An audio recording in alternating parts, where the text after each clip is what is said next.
शुक्रिया।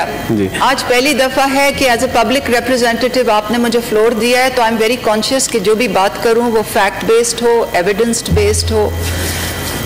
जो रेजोल्यूशन में बेसिकली प्राइस के ऊपर क्वेश्चन किया गया है और ये सिग्नल किया गया है प्राइस सेटिंग के ऊपर क्वेश्चन। जी प्लीज सुन ले तंगी साहब, फिर इस तरह ही बात खराब हो जाएगी, उसका माहौल ठीक नहीं रहेगा। जी प्लीज। रेजोल्यूशन में प्राइस सेटिंग के ऊपर क्वेश्चन किया गया है और यूनिवर्सल एक्सेस टू वैक्सीनेशन पे बात की गई है और गवर्नमेंट पे कुछ एलिगेशंस लेवल की गई हैं। मैं वन बाय वन उसका जवाब देना चाहती हूँ, मगर जवाब देने से पहले मैं ये बात कहना चाहूँगी कि कोविड-19 तशरीफ रखे, तशरीफ रखे।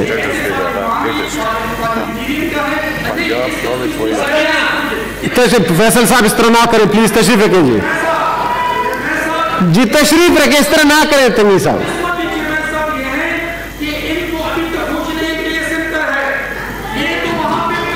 तशरीफ रखें, वो आपके सीनियर कुलीग है, ऐसी बात ना कर, तशरीफ रखें। जी जी सेनेटर सानिया प्लीज। जी मैं तशरीफ रखें प्लीज। जी मैं अर्ज ये कर रही थी कि कोविड-19 के बारे में काइंडली जरा आराम सुन ले जी, पूरे मुल्क की बात है, इतनी अहम बात हो रही है, प्लीज आराम से हौसले से कोविड-19 के बारे में सुन लीजिए। 2017 में जब WHO डायरेक्टर जनरल का इलेक्शन हो रहा था तो मैं 3 फाइनलिस्ट्स में थी। मैंने एक इलेक्शन पाकिस्तान के लिए जीता था। 200 दुनिया के ममालिक से 200 दुनिया के ममालिक से जब मैं बात करती थी तो मैं उनसे ये कहती थी कि 3 चीजें हैं जो दुनिया को तबाह कर सकती हैं, इस प्लैनेट को तबाह कर सकती हैं। नंबर 1, अगर कोई वर्ल्ड वॉर हो जाए। नंबर 2, अगर कोई जमीन से कोई सैयारा टकरा जाए तो सिविलाइजेशन खत्म हो जाएगी। और नंबर 3, कोई इमर्जिंग और री इमर्जिंग इन्फेक्शन आ जाए। आज हियर वी आर। तो मैं कहना ये सिर्फ चाहती हूँ कि ये एक आलमी मुसीबत है, एक आलमी वबा नहीं, एक आलमी आफत है और पाकिस्तान के लिए ये नेशनल सिक्योरिटी इशू है कि हमारी कारकर्दगी इसमें कैसी है। तो प्लीज इस चीज को सियासत से बालातर होके देखा जाए। अब मैं आपकी स्पेसिफिकली रेजोल्यूशन पे तो आती हूँ, मगर सबसे पहले लेट अस रिकैप कि कोविड-19 में हुकूमत पाकिस्तान की और पाकिस्तान की कारकर्दगी कैसे रही है। पाकिस्तान ने कोविड-19 में वबा से, बीमारी से भी। प्लीज शहरी रहमान साहिबा, आप प्लीज दूसरों को भी बोलने देना जी। आप और रुबीना साहिबा इस तरह तो नहीं चलता। प्लीज तशरीफ रखें, प्लीज तशरीफ रखें। शहरी रहमान साहिबा प्लीज आप लोग भी हौसला रखें। मुझे पता है काफी दिन बाद सेशन हो रहा है, लेकिन हौसला रखें प्लीज। मैं सबसे रिस्पेक्टफुली कहना चाहती हूँ कि this is a matter of national security, this is a matter of international security. Kindly मेरी गुजारिश सुन लीजिए।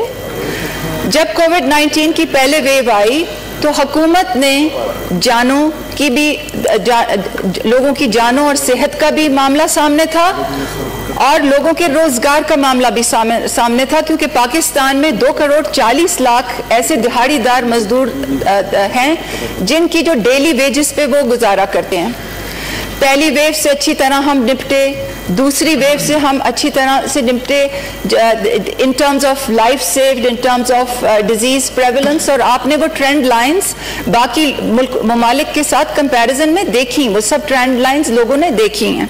नंबर 1, इसके अलावा NCOC का मिसाली इदारा कायम हुआ जिसमें एक मिसाली फेडरल प्रोविंशियल रिलेशनशिप्स की बुनियाद रखी गई। आज तक वो इदारा काम कर रहा है। एक शफाफ, मुनज़्ज़म, गैर सियासी अंदाज में 1 करोड़ 50 लाख खानदानों को तक 12,000 रुपए पहुंचाए गए। Pakistan was at the brink of civil unrest. You have to understand कि हम कि हम कितनी प्रिकेरियस सिचुएशन से गुजरे थे। Pakistan was at the brink of civil unrest और सियासत से बालातर होके वजीर आजम और काबीना ने ये मंजूरी दी कि हम ये बिल्कुल गैर सियासी बुनियादों पे एक डिजिटल निज़ाम से ये पैसे देंगे। And I want to place it on record chairman साहब कि जो सबसे ज़्यादा असिस्टेंस थी एहसास इमरजेंसी कैश की वो सिंध में गई है। This is on record, this is a matter of record. इसके अलावा बिजनेसेस को जो फैसिलिटेशन की और उसके बाद काबीना कमेटी बनी वैक्सीनेशन, कोविड-19 वैक्सीनेशन की। तो अब मैं उस पर आ जाती हूँ। जहाँ तक वैक्सीनेशन की बात है कोविड-19 की, 4 तरीकों से वैक्सीनेशन होती है। I beg your pardon, 4 sources से वैक्सीन आ रही है। नंबर 1, हुकूमत उसको परचेज कर सकता है। नंबर 2, हुकूमत को वैक्सीन डोनेट हो सकती है। नंबर 3 जो है प्राइवेट सेक्टर को खोल के वैक्सीन ली जा सकती है। और नंबर 4, कोवैक्स के जरिए वैक्सीन हमें अवेलेबल होती है। सबसे पहले कोवैक्स पे बात कर लेते हैं। कोवैक्स एक इंटरनेशनल फ्रेमवर्क है जो आलमी इदारे सेहत ने बनाया है global alliance for vaccine initiative के साथ मिलके। हमारे मिनिस्ट्री ऑफ हेल्थ ने बहुत ही अर्लियर ऑन उसमें एप्लीकेशन डाल ली थी। 27 मिलियन डोजेज हमें एलोकेट हुई हैं। हमारी डोजेज जहाँ जिस इदारे से आनी है, इंटरनेशनल इदारे से आनी है, उन्होंने अपनी जो प्रोडक्शन है वो इंटरनल कंजम्पशन के लिए डाइवर्ट की है। इसलिए जो फरवरी में आनी थी डोजेज वो अब मई में चले गए हैं। तो ये तो कोवैक्स की बात हो गई। जहाँ तक प्राइवेट परचेजिंग का ताल्लुक है, काबीना की जो कमेटी है वैक्सीनेशन की, उसके पास इख्तियार है। उन्होंने पिपरा से नेगोशिएशंस कर ली हैं, उनके पास बजट है, उनके पास अथॉरिटी है। सारी दुनिया में नेगोशिएशंस हो रही हैं और कैंसानो बायो की वैक्सीन की जो पहली ट्रांच है जो वो आ चुकी है। नंबर 3, डोनेशंस की मद में हमारा जो फ्रेंडली कंट्री है, जो हमारा जो बेस्ट फ्रेंड जो है चाइना, उन्होंने हमें 1.5 मिलियन डोजेस की कमिटमेंट की है, जिसमें से 2 ट्रांचेस आ चुकी हैं। सो माजरत के साथ 1400 डोजेस नहीं है, 1.5 मिलियन की बात हो रही है। और चौथी चीज़ प्राइवेट सेक्टर, जो आपके रेजोल्यूशन में क्वेश्चन से मुतालिक है। अब प्राइवेट सेक्टर जो है, अब इसको एक्सप्लेन करने के लिए कि इस वक्त प्राइस सेटिंग कैसे हो रही है, मैं ये थोड़ा सा डाइग्रेस करके इस बात पे आना चाहती हूँ कि प्राइस सेट कैसे होती है दवाई की। 2018 में जो पॉलिसी आई थी ड्रग पॉलिसी, उसमें प्राइसिंग का फॉर्मूला तय था। ड्रग्स की प्राइसेस 3 किस्म से तय होती हैं और इस वक्त ड्रग प्राइस में एक मॉरेटोरियम है, मगर 3 तरह से प्राइस डिटरमिन हो सकती है। नंबर 1, कंज्यूमर CPI के साथ एनुअली प्राइस एडजस्ट होती है। नंबर 2, जो कंपनीज होती हैं वो हार्डशिप के तहत अपनी प्राइस इंक्रीज की एप्लीकेशंस लाती हैं। और नंबर 3, जो न्यू केमिकल एंटिटीज होती हैं, यानी कि नई दवाइयाँ जो होती हैं, उनकी प्राइस सेटिंग का एक तरीक़ाकार है। अब वो जो तरीक़ाकार है वो 2018 की पॉलिसी में लिखा हुआ है और उसमें लिखा ये है कि सबसे पहले आप अपने रीजनल मुल्कों से प्राइस की कंपैरिजन करें। जब आप रीजनल मुल्कों से प्राइस कंपैरिजन करते हैं तो उसका एक फॉर्मूला दिया हुआ है। तो सबसे पहले तकरीबन 3 से 4 माह पहले ये समरी काबीना के पास आई थी कि जी जो हमारे रीजनल ममालिक हैं वहाँ पे इसकी कोई प्राइस नहीं है। एंड द क्वेश्चन वाज कि क्या हम इस प्राइस को डीरेगुलेट कर दें। और अगर हुकूमत पाकिस्तान और काबीना ये फैसला करती कि ये प्राइस डीरेगुलेट कर दें तो प्राइवेट सेक्टर आज लाख रुपए की वैक्सीन बाजारों में बेच रहा होता। काबीना ने ये डिसाइड किया कि प्राइस डीरेगुलेट नहीं होगी और काबीना ने मिनिस्ट्री ऑफ हेल्थ को इंस्ट्रक्शंस दी कि आप तमाम एम्बेसीज को कांटेक्ट करें कि हमें रेफरेंस इंटरनेशनल प्राइस कहीं से मिल सकती है या नहीं। उससे नेक्स्ट कैबिनेट में फाइल आई ये बताने के लिए कि हमें कहीं प्राइस नहीं मिल रही। उसके बाद हुकूमत ने एक SRO जारी किया क्योंकि हुकूमत इज़ वेरी कॉन्शियस कि प्राइस गाउजिंग ना हो। एक SRO जारी किया 370 नंबर 1 ऑफ 2021। उस SRO के तहत लैंडिंग प्राइस जो कंपनीज बताती थी उसके तहत प्राइस का तयन होना था और काबीना ने उसकी अब मंजूरी दे दी है।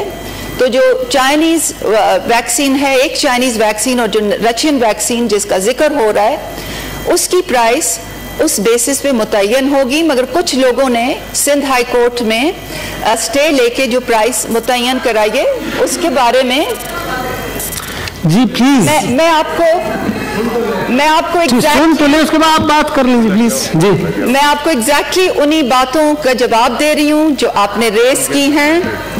And I think that you should have the patience to listen when facts and figures are presented. So मैं बता के रही हूँ।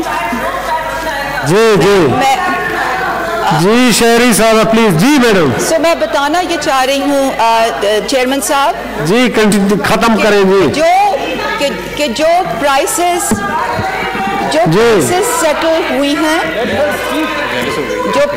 सेटल हुई हैं वो कवायदो ज़वाबित के मुताबिक हुई हैं, वो ड्रग प्राइसिंग पॉलिसी के मुताबिक हुई हैं और हमारे पास कोई ऐसा तशरीफ रखें प्लीज, हाउस का माहौल सेनेटर रुबीना खराब ना करें। तशरीफ रखें जी।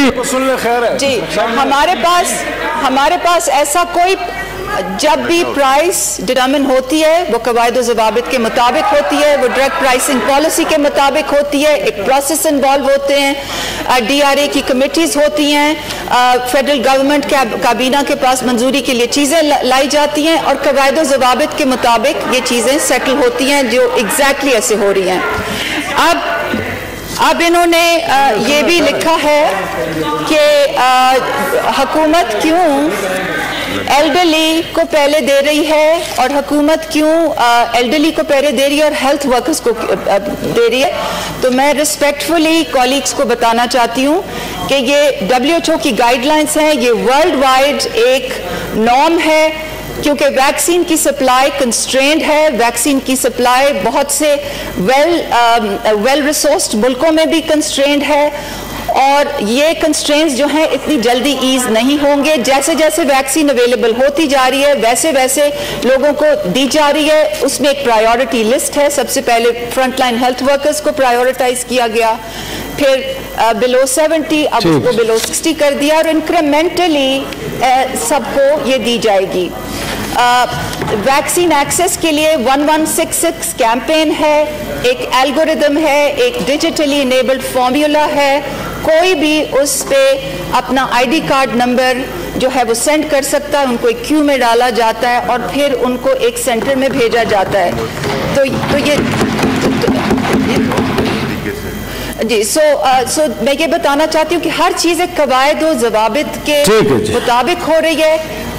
कोविड से बचने के लिए हमें एक होल ऑफ सोसाइटी रिस्पांस चाहिए और उस होल ऑफ सोसाइटी रिस्पांस में हमने मिलकर काम करना है। और मेरी दोबारा गुजारिश होगी कि इस चीज़ को प्लीज़ सियासत से बालातर रखा जाए।